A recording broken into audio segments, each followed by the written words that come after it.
आदरणीय साथियों, इस वर्ष अभिधम्म दिवस के आयोजन के एक साथ एक ऐतिहासिक उपलब्धि भी जुड़ी है। भगवान बुद्ध के अभिधम्म, उनकी वाणी, उनकी शिक्षाएं जिस पाली भाषा में ये विरासत विश्व को मिली है, इसी महीने भारत सरकार ने उसे क्लासिकल लैंग्वेज, शास्त्रीय भाषा का दर्जा दिया है। और इसलिए आज ये अवसर और भी खास हो जाता है। पाली भाषा को क्लासिकल लैंग्वेज का ये दर्जा, शास्त्रीय भाषा का ये दर्जा, पाली भाषा का ये सम्मान भगवान बुद्ध की महान विरासत का सम्मान है। आप सभी जानते हैं, अभिधम्म धम्म के निहित है। धम्म को, उसके मूल भाव को समझने के लिए पाली भाषा का ज्ञान आवश्यक है। धम्म यानी बुद्ध के संदेश, बुद्ध के सिद्धांत। धम्म यानी मानव के अस्तित्व से जुड़े सवालों का समाधान। धम्म यानी मानव मात्र के लिए शांति का मार्ग। धम्म यानी बुद्ध की सर्वकालिक शिक्षाएं, और धम्म यानी समूची मानवता के कल्याण का अटल आश्वासन। पूरा विश्व भगवान बुद्ध के धम्म से प्रकाश लेता रहा है।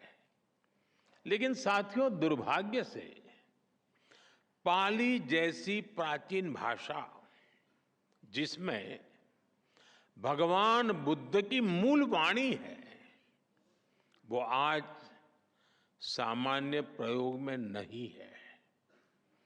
भाषा केवल संवाद का माध्यम भर नहीं होती। भाषा सभ्यता और संस्कृति की आत्मा होती है।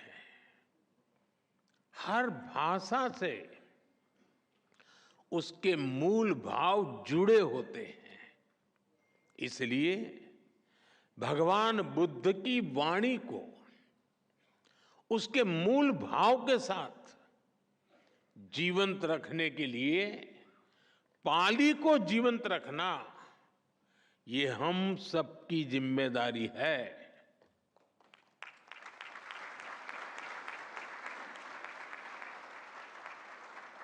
मुझे खुशी है कि हमारी सरकार ने बड़ी नम्रतापूर्वक ये जिम्मेदारी निभाई है। भगवान बुद्ध के करोड़ों अनुयायियों को, उनकी लाखों भिक्षुकों की अपेक्षा को पूरा करने का हमारा नम्र प्रयास है। मैं इस महत्वपूर्ण निर्णय के लिए भी भाषा, साहित्य, कला, अध्यात्म, किसी भी राष्ट्रीय धरोहरें उसके अस्तित्व को परिभाषित करती है। इसलिए आप देखिए, दुनिया के किसी भी देश में कहीं कुछ 100 साल पुरानी चीज मिल भी जाती है, तो उसे पूरी दुनिया के सामने गर्व से प्रस्तुत करता है। हर राष्ट्र अपनी हेरिटेज को अपनी पहचान के साथ जोड़ता है। लेकिन दुर्भाग्य से भारत इस दिशा में काफी पीछे छूट गया था। आजादी के पहले भारत की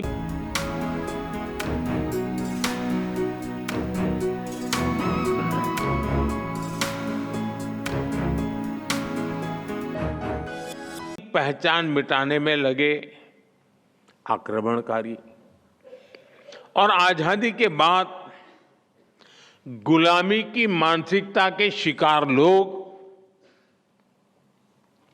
भारत में एक ऐसे इकोसिस्टम का कब्जा हो गया था जिसने हमें उल्टी दिशा में धकेलने के लिए काम किया।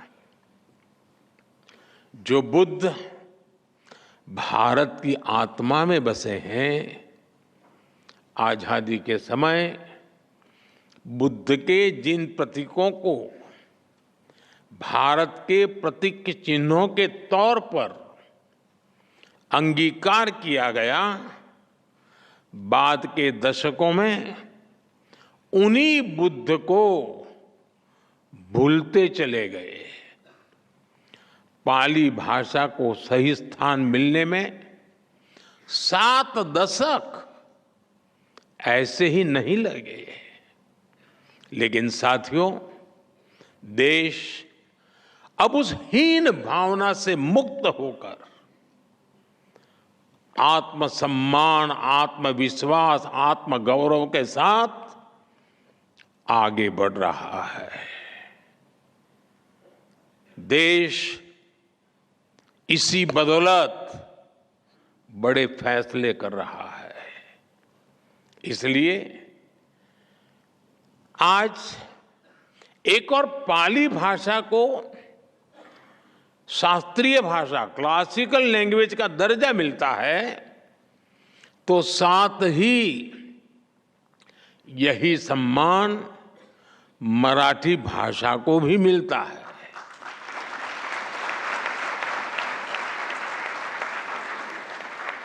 और देखिए कितना बड़ा सुभग संयोग है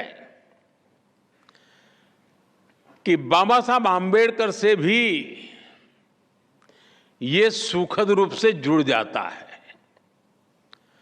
बौद्ध धर्म के महान अनुयायी हमारे बाबा साहब आम्बेडकर, पाली में उनकी धम्म दीक्षा हुई थी और वो स्वयं उनकी मातृभाषा मराठी थी। इसी तरह हमने बांग्ला, असमिया और प्राकृत भाषा को भी शास्त्रीय भाषा, क्लासिकल लैंग्वेज का दर्जा दिया है।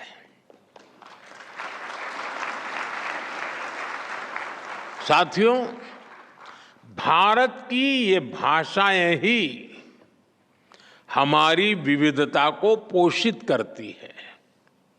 अतीत में हमारी हर भाषा ने राष्ट्र निर्माण में अहम भूमिका निभाई है। आज देश ने जो नई राष्ट्रीय शिक्षा नीति अपनाई है, वो भी इन भाषाओं के संरक्षण का माध्यम बन रही है। देश के युवाओं को जब से मातृभाषा में पढ़ाई का विकल्प मिला है, मातृभाषाएं और ज्यादा मजबूत हो रही है। हमने अपने संकल्पों को पूरा करने के लिए लाल किले से पंच प्राण का विजन देश के सामने रखा है। पंच प्राण यानी विकसित भारत का निर्माण, गुलामी की मानसिकता से मुक्ति, देश की एकता, कर्तव्यों का पालन और अपनी विरासत पर गर्व। इसलिए आज भारत तेज विकास और समृद्ध विरासत के दोनों संकल्पों को एक साथ सिद्ध करने में जुटा हुआ है। भगवान बुद्ध से जुड़ी विरासत का संरक्षण इस अभियान की प्राथमिकता है।